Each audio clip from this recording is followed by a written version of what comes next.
Bom dia! Hoje, sexta-feira, graças a Deus, dia 23 de outubro, perto aí do final de semana, depois de uma semana extremamente cansativa aí para todo mundo. E por aqui, no mercado doméstico, né, o TCU aí falando, rejeitando as despedaladas da nossa presidente Dilma. Fala-se que o déficit pode alcançar entre 70 a 76 bilhões de reais. Será que com isso as agências de rating rebaixarão o Brasil já de primeira?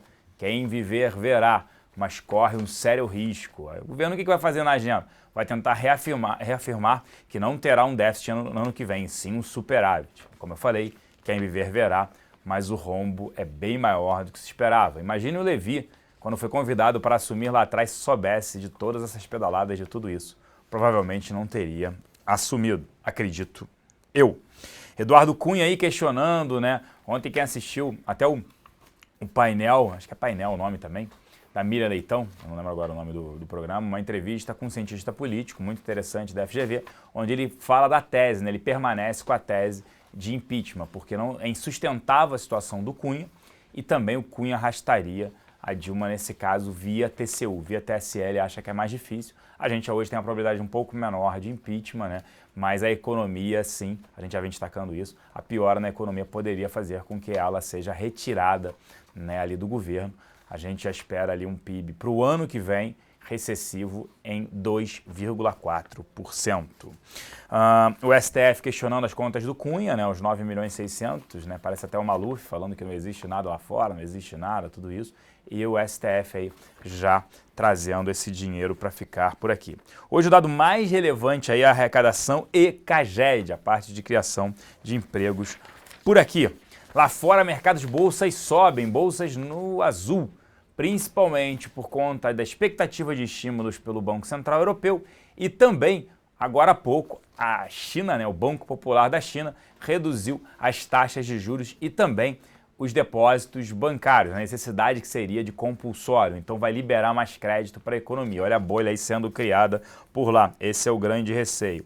Então assim, esses são os principais destaques na parte internacional e o que está puxando até o Japão ali também falando que a economia poderia precisar de mais estímulos. Então fica de olho aí as bolsas lá fora, Europa, futuro nos Estados Unidos, operando em alto, que pode ajudar aqui a nossa bolsa e o futuro por aqui. Na parte dos locais, né, o fluxo aqui na casa, os locais terminaram o dia net comprados em 21 milhões de reais. Destaques na compra para Souza Cruz, JBS, Croton, Equatorial e Bradespar. Destaques na venda para Itaú, Vale 5, Fibra e Itaúsa. Nas duas pontas, Petro 4, Vivo, Ultrapar, BB Seguridade e Suzano. Já os estrangeiros terminaram o dia novamente net vendedores em 52 milhões de reais. Destaques na compra para Semig, Vale 5, Embraer e Fibra. Destaques na venda para Bradesco, Ambev, Petro 3, Itaú e Sabesp. Nas duas pontas, Vale 3, Copel e JBS.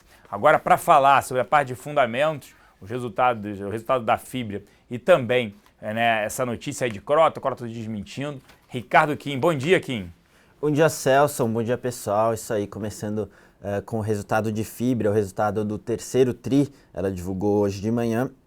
Um bom resultado aqui, principalmente puxado pela desvalorização do real e também aumento do preço da celulose. Então, foi um resultado acima do esperado. Indo para o operacional, a gente viu ali uma produção 3% abaixo no trimestre contra trimestre, que a gente pode elencar como principal fator as paradas programadas ali para manutenção.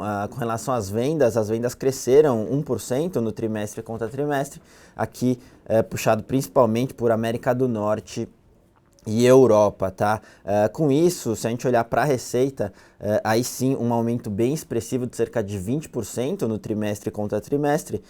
Aqui o impacto não só do volume, mas o aumento do preço de cerca de 3% e também a desvalorização do real no período, cerca de 15%, compondo a esse aumento bem expressivo da receita. Na parte de custos, a gente teve ali um custo caixa crescendo 13% no trimestre contra trimestre, de novo efeito de paradas programadas ali e maior câmbio, se a gente excluir o efeito das paradas, a gente teve um crescimento de apenas 4% no custo por tonelada trimestre contra trimestre. Como as despesas ficaram relativamente controladas, a gente viu ali um crescimento também expressivo no EBITDA da empresa, a geração de caixa operacional cresceu cerca de 34% no trimestre contra trimestre, atingindo uma margem de 55,6%. Vale o destaque aqui para o endividamento, a gente já vem olhando esse indicador de perto nos últimos trimestres, e aí com toda essa geração de caixa, o endividamento passou de 1,9 vezes dívida líquida sobre EBITDA, que é a geração operacional de caixa. Então esse índice foi desses 1,9 no tri passado para 1,6 vezes esse trimestre, aí, mostrando desalavancagem forte.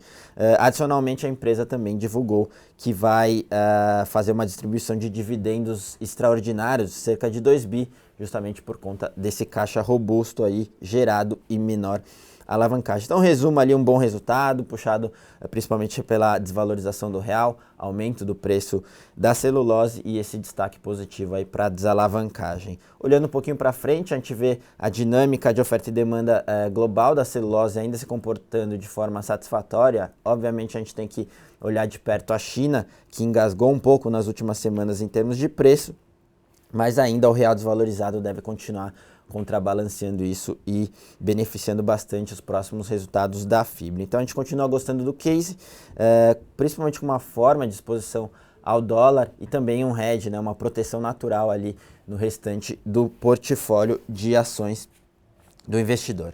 Então esse foi o resultado de Fibra. Passando para Kroton rapidamente, tinha saído no Estadão que ela já tinha fechado a venda da Uniaselv.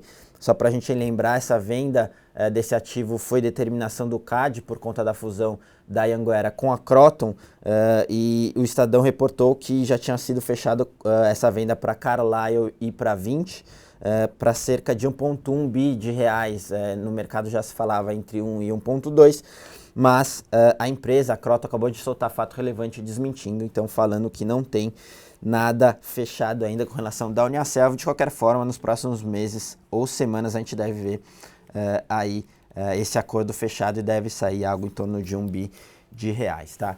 Bom, da minha parte é isso, Celso. Bom dia a todos. Aí a gente se vê daqui a pouquinho ali no XP Connect.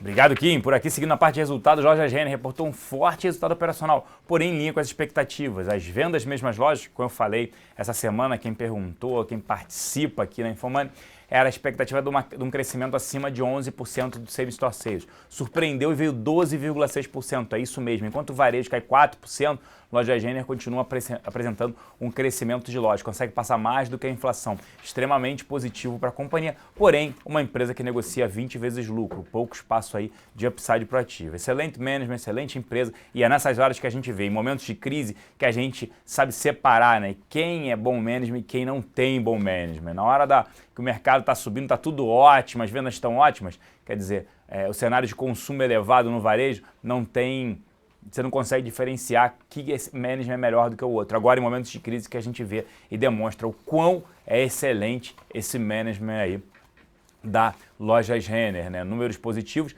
Pelo lado só negativo, só o destaque aqui, né, foi a parte de resultado com produtos financeiros. Nada mais é do que empréstimos, parcelamento, né, com os juros que eles têm, porque eles falaram que teve um aumento na contribuição social sobre lucro líquido, também impactado negativamente pelo custo de funding, ou seja, custo de captação, e também o aumento na inadimplência. A inadimplência saiu de 2% ano passado para 4,2% na carteira total da Renner. A gente gosta do ativo, mas é um ativo que negocia múltiplos altos. Nesse patamar a gente enxerga pouco upside. Bom, mas caro, né, como diversos ativos aí na Bolsa.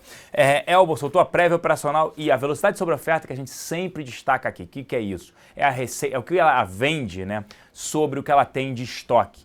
Impressionante, no terceiro TRI foi simplesmente 6,4% apenas. Muito baixo, ou seja, ela lançando menos, mas vendendo menos e aumenta-se os estoques. Isso é muito ruim para a companhia. A gente segue cético com o setor de real estate, prefere não recomendar nenhuma empresa no setor. O cenário vai continuar piorando, né? Vale destaque aí para a agência de rating Fitch, que rebaixou as seguradoras. Sim, mas já era esperado. A gente já teve aí um rebaixamento do país, na nota soberana do país, e, consequentemente, ela deve replicar isso para todos os setores. A gente segue bastante otimista com o setor de seguros, principalmente comprado em Sul América e BB Seguridade. Vale destaque para a Saraiva, né? O CAD aprovando ali a compra da editora Saraiva comprando a Somos Educação, que é a atual denominação da Abril Educação. A gente não vê também motivos, neutro. A Eletrobras falando de discussões aí sobre avaliação em relação à CELG, a companhia de energia de Goiás, né? Fala-se que a Eletrobras, isso até deu digamos assim,